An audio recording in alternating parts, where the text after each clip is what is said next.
সামনে যুদ্ধ আসতেছে বাংলাদেশে একখানা, ইরানের উপরে যে যুদ্ধ এখন চলতেছে, এটা বাংলাদেশে মনে করেন রেডি হয়ে আছে, খালি হুইসেল কবে বাজাইব সেটা। আপনারা তো সবাই নির্বাচন নির্বাচন নির্বাচন, সামনে নির্বাচনের চেয়ে বড় যুদ্ধ আইতেছে, বুঝেন না? যুদ্ধ আসতেছে। তো কোরআন তো বলছে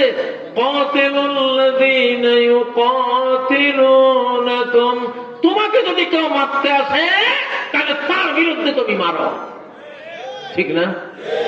বাংলাদেশকে মারতে আসলে আমরা মারবো কিনা? কারা কারা মারার মতো হিম্মত রাখি? ইনশাআল্লাহ। তাকবীর, তাকবীর।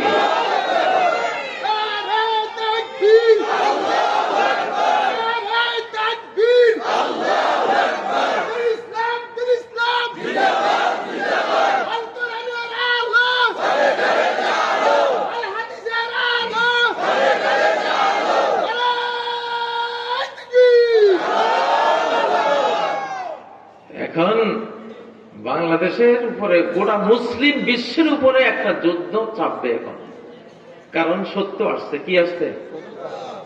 কোরআন আসছে, মহারাজ আল কোরআন আসছে, ঠিক না? মহাশক্তিশালী কোরআন আসছে। গ্রামে গঞ্জে যার গায়ে খুব জোর থাকে, শক্তি থাকে, ফালওয়ান, ঠিক না?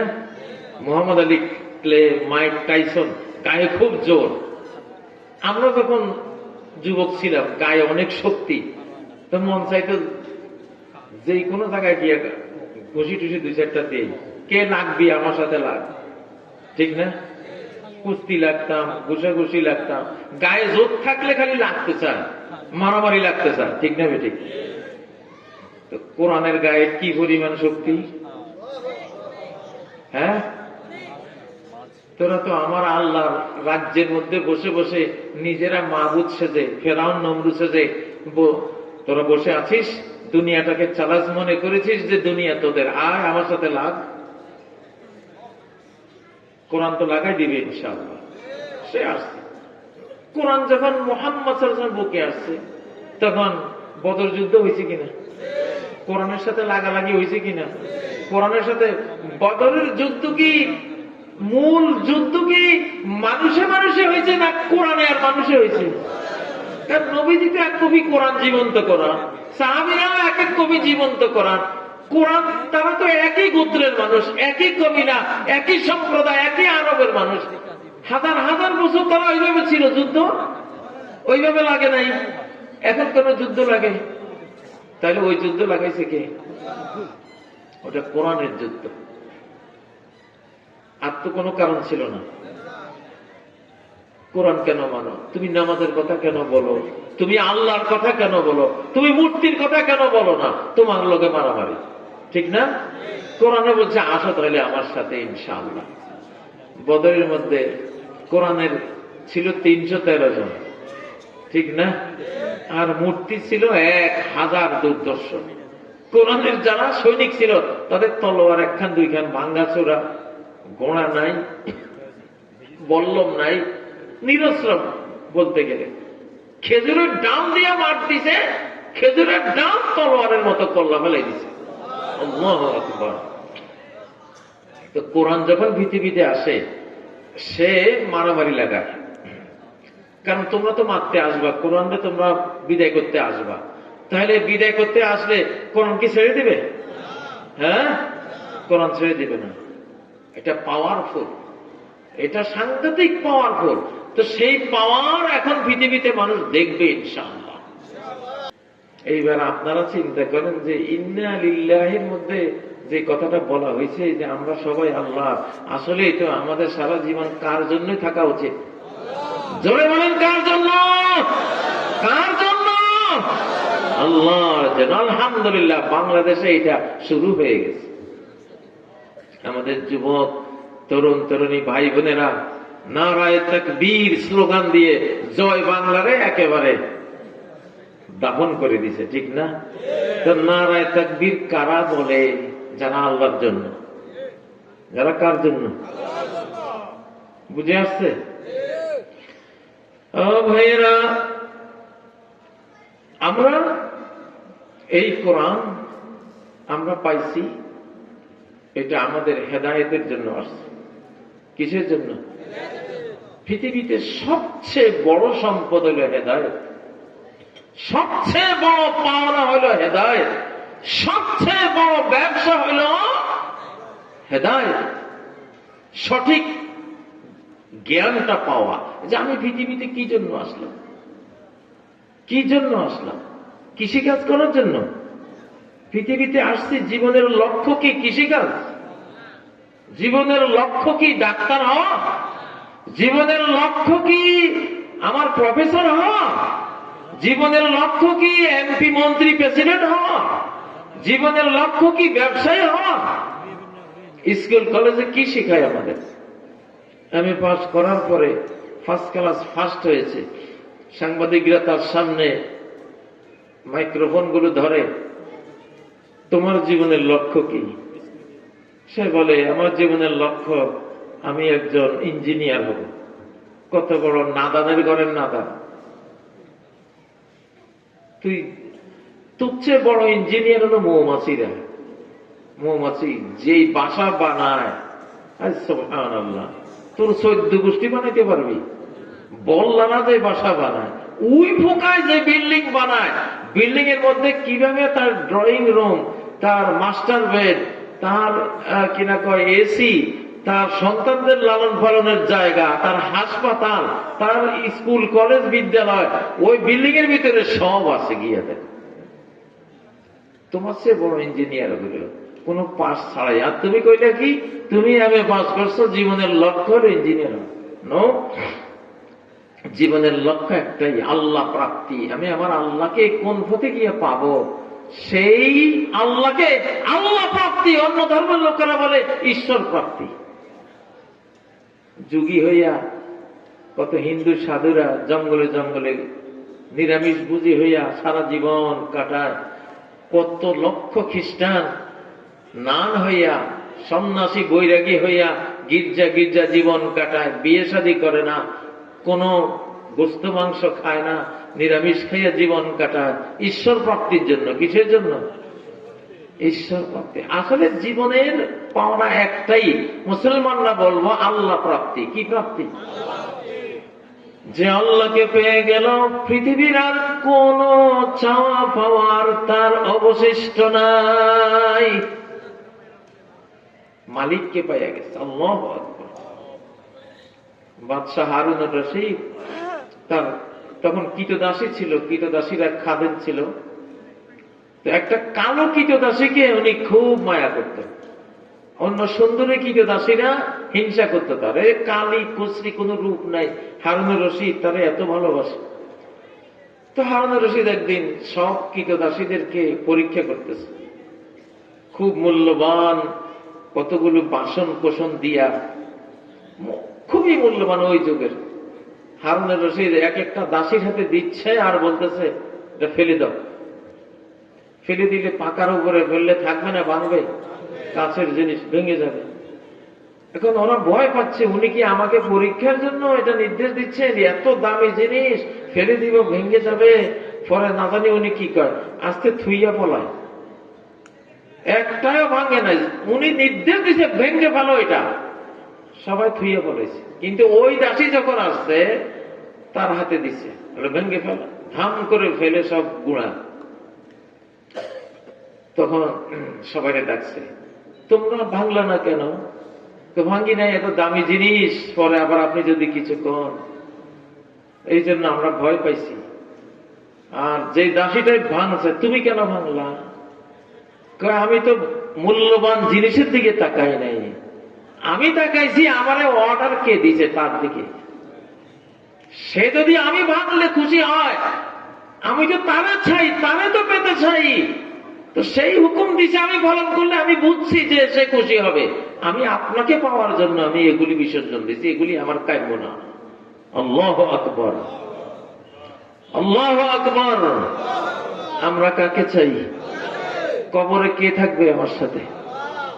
আপনাকে কবরের এই গহীন অন্ধকারে বাঁশমুড়ায় 2.5 হাত মাটির নিচে খাদায় থুই আসবে, অন্ধকার গুটগুটে। আহারে, স্ত্রী যাবে, মা যাবে, বাবা, ফ্রেন্ড সার্কেল, তোমাদের ফেসবুকে তো এখন ফ্রেন্ড সার্কেলের কোনো অভাব নাই, প্রত্যেকের ফ্রেন্ড সার্কেল আছে। কইও তো ভাই আমি মরে গেলে একজন একটু কবরে যাইস,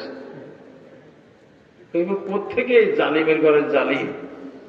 তোর লগে আমার এত মায়া আছে, তোর কবরে থাকবো, তোরে কবরে গাড়ায় দিয়া মাটির উপরে ফা দিয়া খসবো আর কইব বলে দুনিয়ার মজা ভোগ এখন, ঠিক না বে ঠিক? হ্যাঁ, কেউ যাইতো না, কিন্তু আল্লাহ আপনাকে ভুলবে? আল্লাহ ভুলবে না, আল্লাহ ভুলবে না। ওইখানে জান্নাতের আয়োজন করে দেবে। আলবিসুহু মিনাল জান্নাহ, আমার বান্দারে জান্নাতের লেবাস পরাই দাও। ওয়াফরিশুহু মিনাল জান্নাহ, আমার বান্দারে জান্নাতের ফরশ বিছিয়ে দাও। ওয়াফতাহু লাহু বাবান ইলাল জান্নাহ, জান্নাত পর্যন্ত একটা গেট আমার বান্দার জন্য তৈরি করে দাও। আল্লাহু আকবার।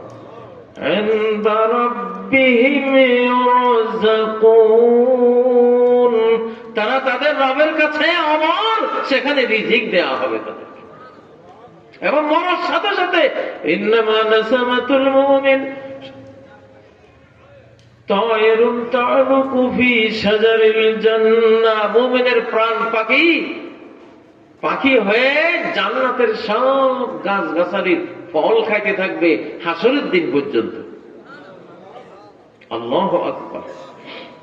ও ভাইরা, তাহলে আমাদের মুসলমানদের সিদ্ধান্ত নিতে হবে যে কোরআন এসে আমাদেরকে আল্লাহর জন্য বানাবে। সে আল্লাহ কিভাবে পছন্দ করেন জীবন চললে আমরা সেইভাবে তো চলতে হবে, ঠিক না বে ঠিক?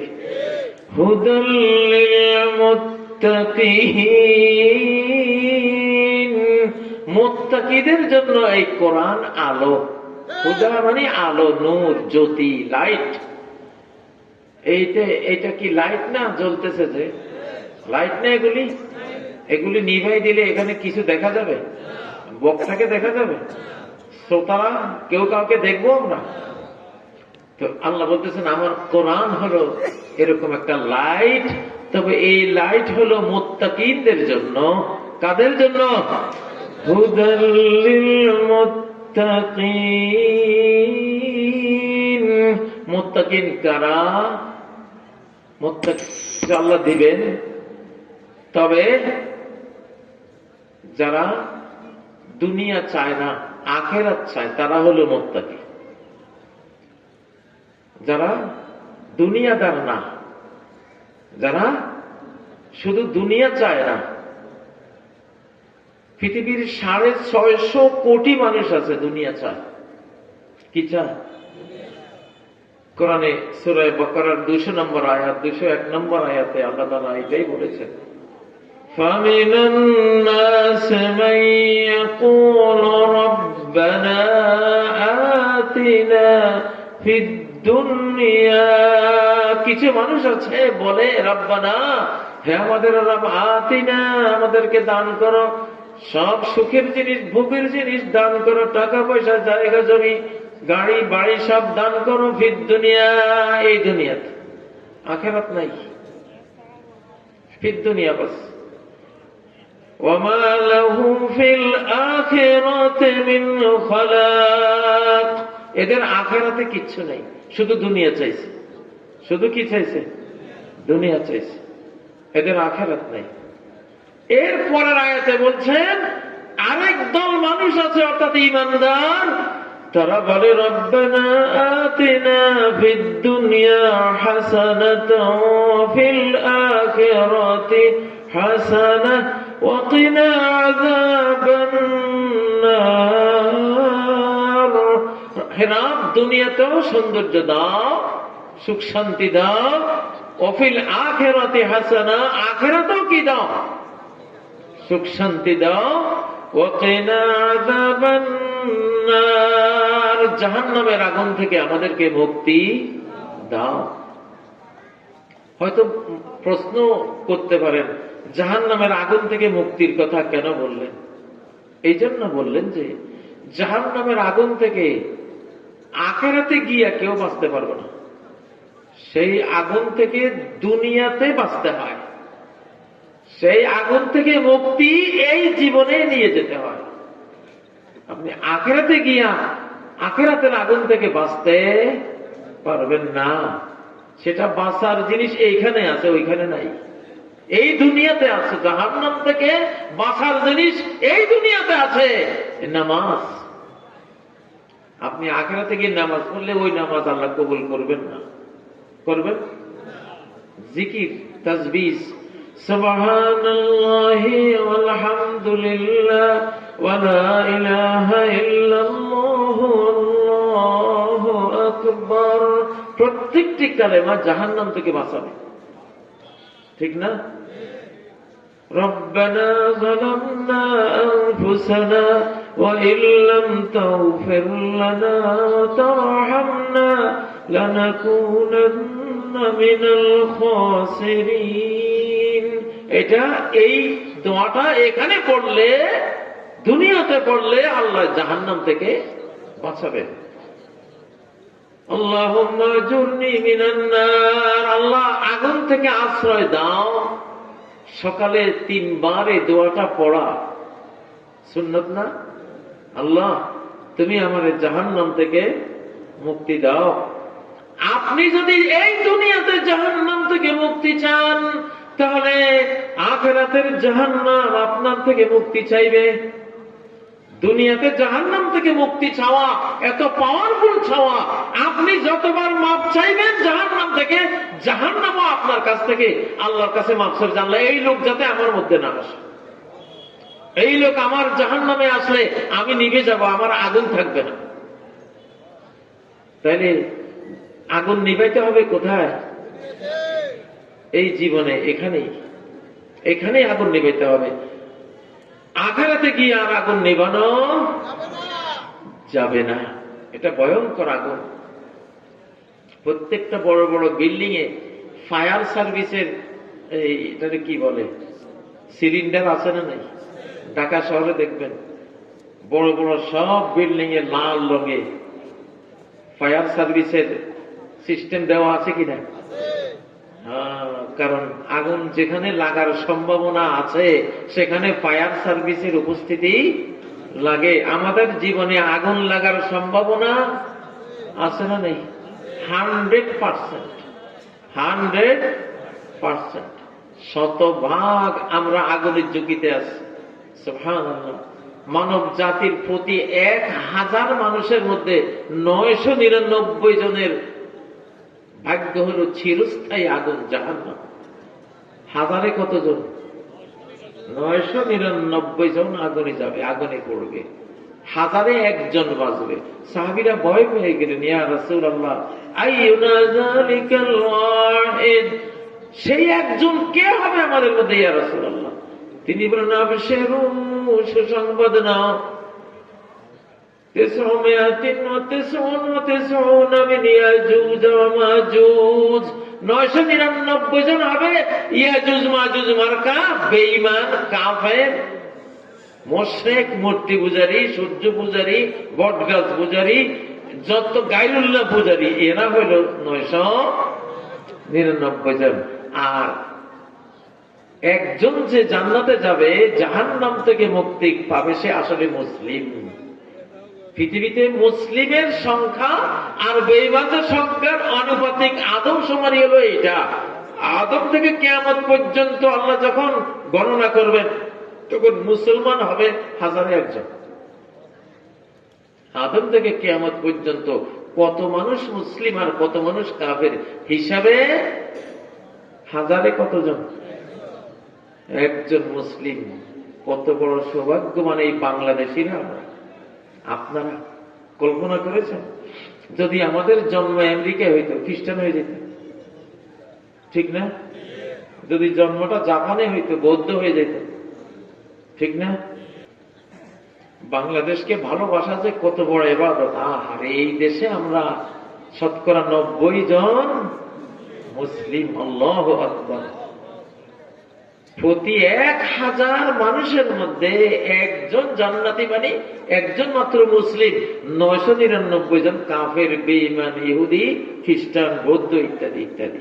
ওদের তো হলো জাহান্নাম। ওরা কোথায় যাবে? জাহান্নাম। তো আমরা খুশি না যে আমরা মুসলিম? আমরা খুশি না? কারা কারা খুশি? আল্লাহু আকবার, নারায়ে তাকবীর।